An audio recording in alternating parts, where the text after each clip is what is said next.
Ilagay mo sa rules para malinaw. Huwag i-connect sa internet yung automated counting machines. At i-connect lamang ito sa internet kapag magtra-transmit na ng results. Dahil dyan, magiging malinaw ang guidelines natin para sa mga guro. At hindi sila papagalitan. At hindi sila iaaras. At ganoon din ang ating mga watcher. Habang sila ay nanonood at nagbabantay ng ating boto. Titignan lamang nila, hoy, bakit mo kinonect yan? Maliwanag sa rules, huwag mo i-connect. I-disconnect mo yan! Kaya Chairman George Garcia, bigyan mo ng pabor ang ating mga guro, ang ating mga teacher, ang ating mga watcher, ang ating taong bayan. Bigyan mo sila ng paratang nilawag para sa darating na eleksyon ay peaceful tayo at maluwag sa loob natin lahat na hindi i-connect sa internet ang automated counting machines at i-connect lamang sa internet kapag magtra-transmit. 2025 na mataas ang tiwala ng taong bayan sa resulta nito.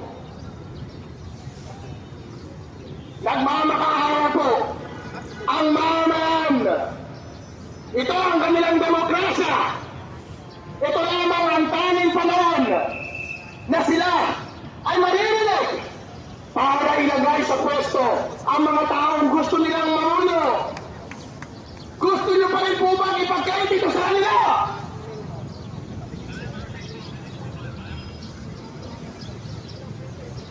Chairman George, mga kababayan, mga kasama ko sa bayan ng Reyna Mercedes Isabela, ito na lamang po ang ating tanging pagkakataon. Parang magluklok na mga pinuno na hindi mag-aabuso sa atin at hindi magkakait ang ating karapatan. Magsama-sama po tayong lahat. Labanan pa po natin. Alin natin yun. Yun lamang ang tanging makapagsigurado ng ating demokrasya. Chairman George Garcia, maraming salamat at pinabayaan niyo kaming magsalita sa harap. Ngayon napakagandang opisina. Sana po ay narinig niyo kami. Sana po ay katukin ng inyong puso. Kumakatok po at nananalangin ang mamayang Pilipino nagmamakaawa sa inyo. Ibigay niyo po sa amin ang hinihingi namin tanging pagkakataon para ipatupad ang aming demokrasya at kalayaan.